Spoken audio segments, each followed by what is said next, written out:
उत्तर प्रदेश में पंचायत चुनाव को लेकर इस वक्त की सबसे बड़ी और महत्वपूर्ण खबर सामने आ रही है। हाई कोर्ट में पंचायत चुनाव को लेकर हुई सुनवाई के बाद अब चुनाव की तारीख और सरकार की तैयारियों को लेकर बड़ा सवाल खड़ा हो गया है। क्या यूपी में पंचायत चुनाव नवंबर 2026 तक कराए जाएंगे? हाई कोर्ट ने सरकार को लेकर क्या टिप्पणी की है और चुनाव में देरी की असली वजह क्या बताई गई है, इस पूरी खबर को आसान भाषा में समझते हैं।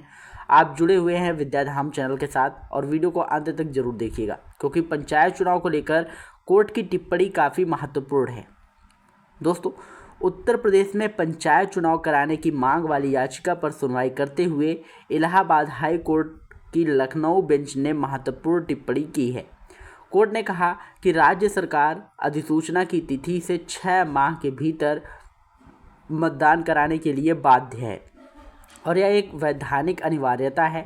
राज्य सरकार के अधिवक्ता के अनुसार यह अवधि नवंबर 2026 में समाप्त हो जाएगी।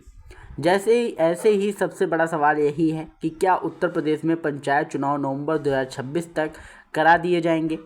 मामले की अगली सुनवाई 11 अगस्त को होनी है और इस सुनवाई पर सभी की नज़रें टिकी हुई हैं। आदेश न्यायमूर्ति रंजन राय और न्यायमूर्ति मंजीव शुक्ला की पीठ ने एसके शर्मा द्वारा दाखिल जनहित याचिका पर सुनवाई करते हुए पारित किया है। कोर्ट ने कहा कि उसने अभिलेख इसलिए तलब किए थे ताकि यह देखा जा सके कि क्या ऐसी कोई परिस्थिति मौजूद थी जो राज्य सरकार के नियंत्रण से बाहर थी और जिसके कारण समय रहते पंचायत चुनाव कराने के लिए जरूरी कदम नहीं उठाए जा सके।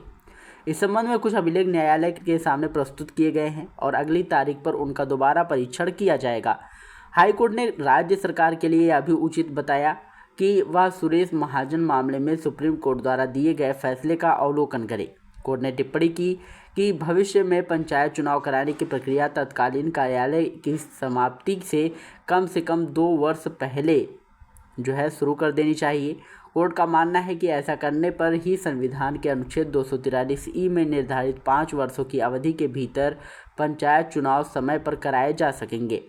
वर्तमान मामले में सरकार की ओर से बताया गया कि पंचायत चुनाव की प्रक्रिया मई 2025 से शुरू कर दी गई थी, लेकिन इसके बावजूद अभी तक चुनाव संपन्न नहीं हो सके।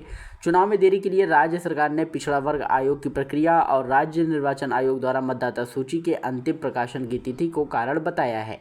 अब हाईकोर्ट इस बात को भी देख रहा है कि जब पंचायतों का 5 वर्ष का कार्यकाल समाप्त होने वाला था तो उससे पहले चुनाव की प्रक्रिया पूरी क्यों नहीं की गई। पंचायत चुनाव में ओबीसी आरक्षण को लेकर भी मामला काफ़ी महत्वपूर्ण है। हाईकोर्ट ने पिछले वर्ग के आंकड़े जुटाने की प्रक्रिया में अनावश्यक देरी नहीं करने की बात कही है। वहीं ट्रिपल टेस्ट के आधार पर ओबीसी आरक्षण लागू करने की प्रक्रिया को लेकर भी सवाल उठ रहे हैं। लखनऊ पीठ में मई 2025 से प्रक्रिया चलने के बावजूद चुनाव में देरी क्यों हुई, इस पर भी कोर्ट की नज़र बनी हुई है। दूसरी ओर प्रयागराज पीठ में सरकार की ओर से दाखिल जवाब में पिछड़ा वर्ग आयोग की प्रक्रिया में हुई देरी और प्रशासक व्यवस्था से जुड़े मुद्दों का भी उल्लेख किया गया है। अब कोर्ट यह देख रहा है कि चुनाव में देरी के पीछे वास्तव में ऐसी कौन सी परिस्थितियां थी जिनके कारण समय पर चुनाव नहीं कराया जा सका।